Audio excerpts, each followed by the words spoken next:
और इस संबंध में मैं ये कहना चाहूँगी कि देश में पिछले कई महीनों से फैली कोरोना महामारी के चलते हुए इसके पीड़ितों का इलाज कराने व इनको अलग से ठहराने की व्यवस्था आदि करने के मामले में भी केंद्र व राज्य सरकारों की अनेकों रही कमियों को खास ध्यान में रखकर ही अब हमारी पार्टी ने ये फैसला लिया है, जिसकी आज मैं घोषणा भी कर रही हूँ कि उत्तर प्रदेश में बीएसपी की सरकार बनने पर उत्तर प्रदेश में इस बार बीएसपी की सरकार बनने पर विशेषकर ब्राह्मण समाज के आस्था एवं स्वाभिमान के खास प्रतीक माने जाने वाले परशुराम तथा अन्य सभी जातियों व धर्मों में जन्मे महान संतों, गुरुओं व महापुरुषों के नाम पर भी बड़ी संख्या में आधुनिक हॉस्पिटल व सभी जरूरी सुविधाओं से युक्त ठहरने के स्थलों का भी निर्माण कराया जाएगा। और इससे फिर एक तरफ सभी पार्टियों व धर्मों के महान संतों, गुरुओं व महापुरुषों को पूरा आदर सम्मान मिलेगा, तो वहीं दूसरी तरफ कोरोना जैसी आगे अन्य और भी भयानक बीमारी के फैलने पर फिर वर्तमान की तरह खासकर उत्तर प्रदेश की जनता को कोई ज़्यादा परेशानी भी नहीं आएगी। हालांकि इस मामले में हमारी पार्टी कुदरत से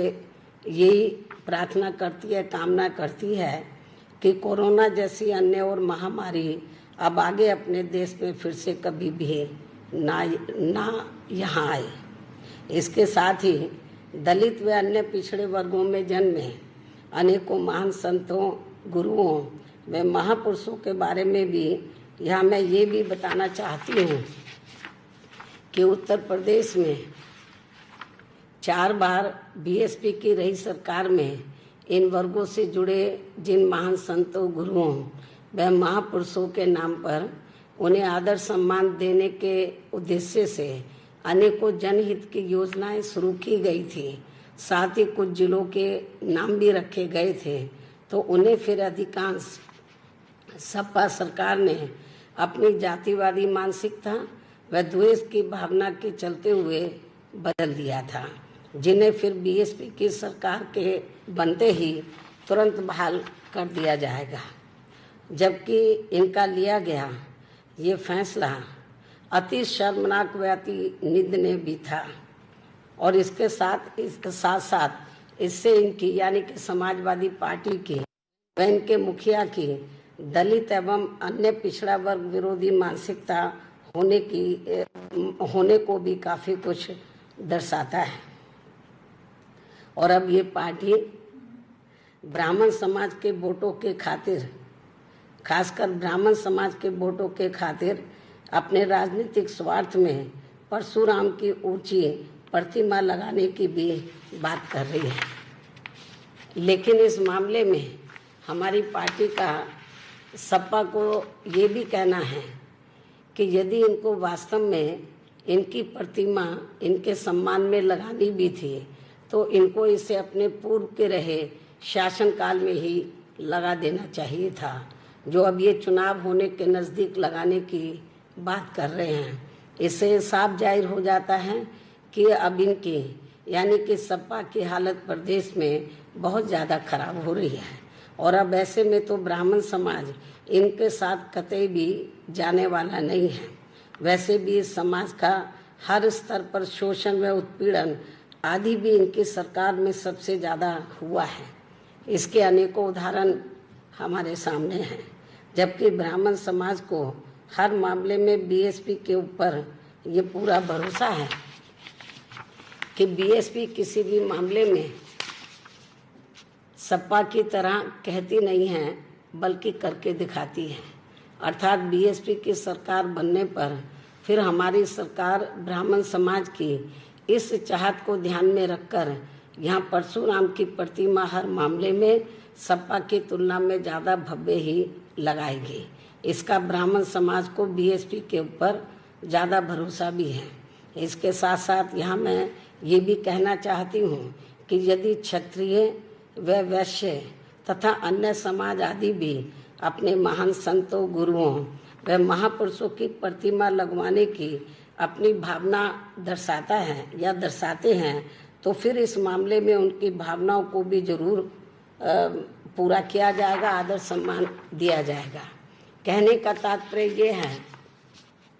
कि हमारी पार्टी की सरकार यहाँ सभी जाति व सभी धर्मों के महान संतों, गुरुओं एवं महापुरुषों को हर स्तर पर पूरा आदर सम्मान देगी। ये मेरा सर्व समाज को वायदा भी है।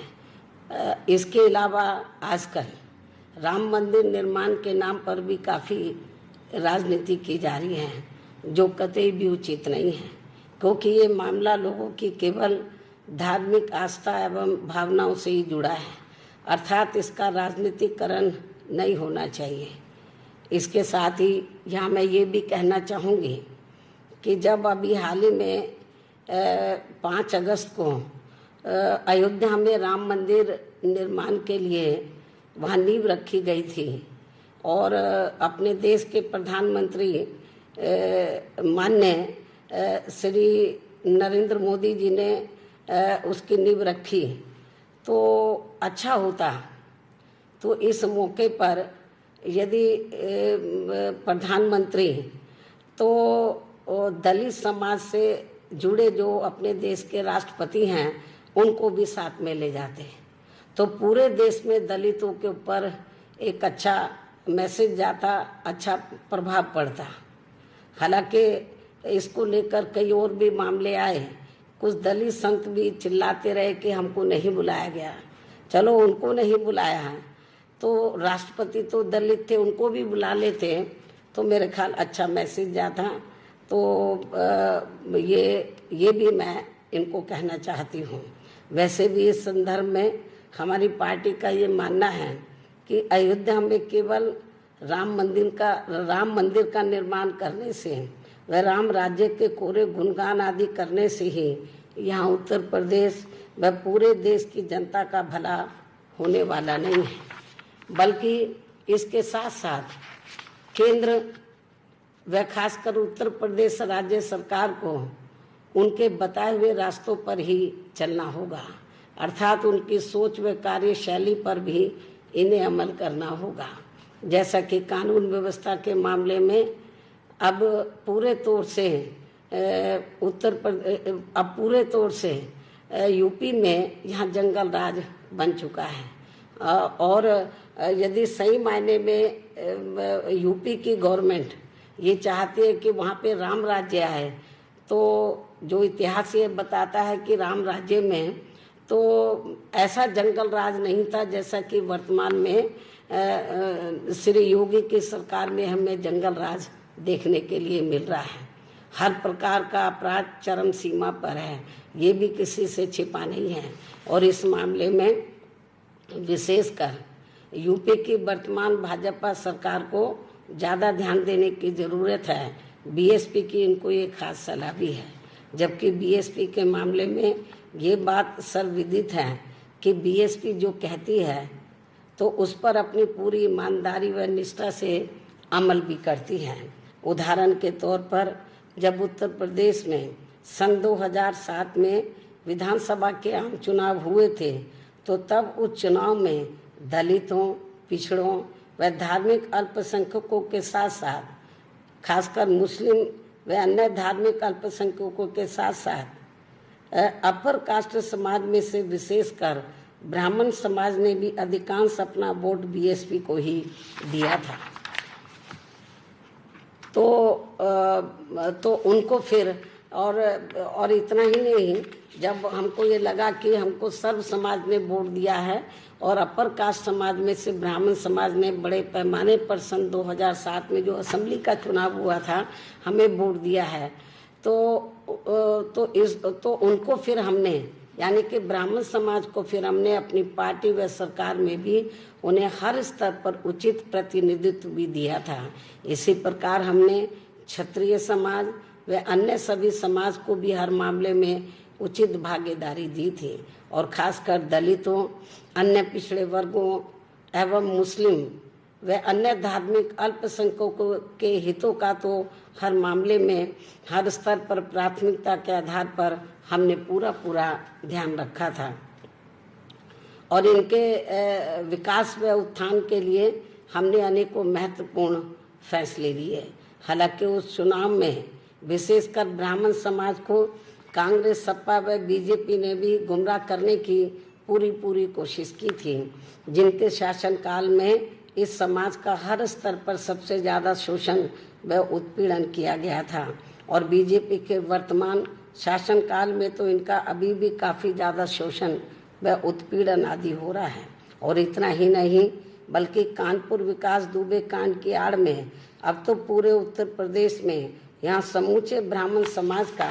हर स्तर पर काफ़ी ज़्यादा शोषण व उत्पीड़न आदि किया जा रहा है, जो किसी से छिपा नहीं है। जबकि हमारी पार्टी व सरकार दूसरी पार्टियों, जबकि हमारी पार्टी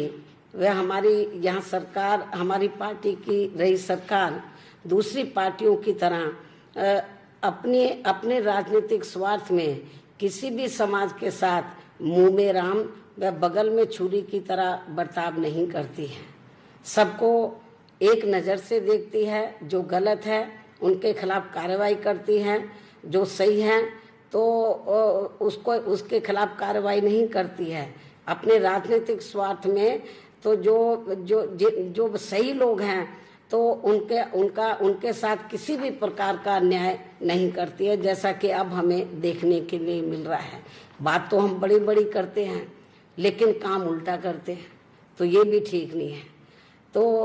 मैं इस बात को फिर दोहराना चाहती हूँ, जबकि हमारी पार्टी व सरकार दूसरी पार्टियों की तरह अपने राजनीतिक स्वार्थ में किसी भी समाज के साथ मुंह में राम व बगल में छुरी की तरह बर्ताव नहीं करती है, बल्कि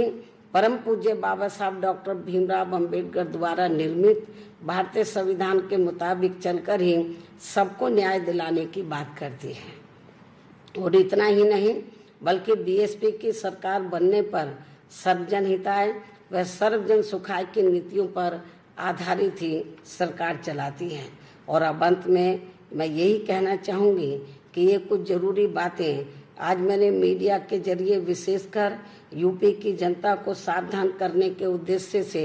इसलिए रखी है क्योंकि यूपी में अब विधानसभा चुनाव का समय भी काफ़ी नज़दीक आता जा रहा है, ताकि इस चुनाव में फिर जनता अपना वोट किसी भी प्रकार की भावनाओं में बहकर ना करे तथा अपने हितों में आजमाई हुई पार्टी को ही अपना वोट करें, यानी कि वोट दें, अर्थात बीएसपी को ही अपना वोट दें, क्योंकि बीएसपी की कथनी करने में कभी भी उत्तर प्रदेश की जनता को अंतर देखने के लिए नहीं मिला है। जो कहती है उसके ऊपर पूरी ईमानदारी निष्ठा से अमल करती है। तो इसलिए एक ही पार्टी है उत्तर प्रदेश में बीएसपी, तो जो सर्व समाज के हितों का तो उनके डेवलपमेंट के मामले में पूरा ध्यान रखती है। विभिन्न क्षेत्रों में जो लगे लोग हैं तो उनके हितों का पूरा ध्यान रखती है, चाहे मजदूर है, किसान है, व्यापारी है या अन्य क्षेत्र में लगे लोग, अन्य मेहनत कश जो लोग हैं उनके हितों का पूरा ध्यान रखती है। और कानून व्यवस्था के मामले में तो हमारी पार्टी की सरकार किसी को भी बकसती नहीं है। यदि हमारी पार्टी का भी आदमी कोई कानून अपने हाथ में लेता है तो उनके खिलाफ सख्त से सख्त कार्रवाई करती है। यही मुख्य वजह रही कि उत्तर प्रदेश में मेरी चारों हुकूमतों के दौरान तो उत्तर प्रदेश की जनता को वहाँ कानून का राज देखने के लिए मिला। लेकिन बीएसपी के जगह पर जब दूसरी पार्टी पावर में आती है तो वो अपनी पार्टी, उनकी पार्टी में जो क्रिमिनल एलिमेंट्स होते हैं तो उनको वो बचाती है, और जो दूसरी पार्टियों में होते हैं उनके खिलाफ कार्रवाई करती हैं। तो ठीक है, चाहे कि दूसरी पार्टी में हो या उनकी पार्टी में हो, उनके सबके खिलाफ कार्रवाई होनी चाहिए। जिस दिन उत्तर प्रदेश में बीजेपी की सरकार तो तो अपराधियों के खिलाफ कार्रवाई करने के मामले में राजनीति को अलग करके चलेगी और अपनी पार्टी के जो आपराधिक तत्व है उनके खिलाफ भी सख्त कानूनी कार्रवाई करेगी। तो मैं आज आपको लिखकर देने के लिए तैयार हूँ। फिर उत्तर प्रदेश में अपराधियों का राज देखने के लिए नहीं मिलेगा, जंगल राज देखने के लिए नहीं मिलेगा। फिर बीएसपी के शासन की तरह, शासनकाल की तरह वहाँ कानून द्वारा कानून का राज देखने के लिए मिलेगा। तो इसलिए मेरा यूपी की गवर्नमेंट से यही कहना है कि यदि आप उत्तर प्रदेश में कानून द्वारा कानून का राज उधर कायम करना चाहते हैं तो आपको बीएसपी की गवर्नमेंट से इस मामले में बहुत कुछ सीखना होगा। दलगत राजनीति से ऊपर उठकर तो जो आपराधिक तत्व हैं उनके खिलाफ कार्रवाई करनी होगी। तो ये भी मेरी इनको सलाह है। तो इस उम्मीद के साथ ही अब मैं अपनी बात यही समाप्त करती हूँ। धन्यवाद।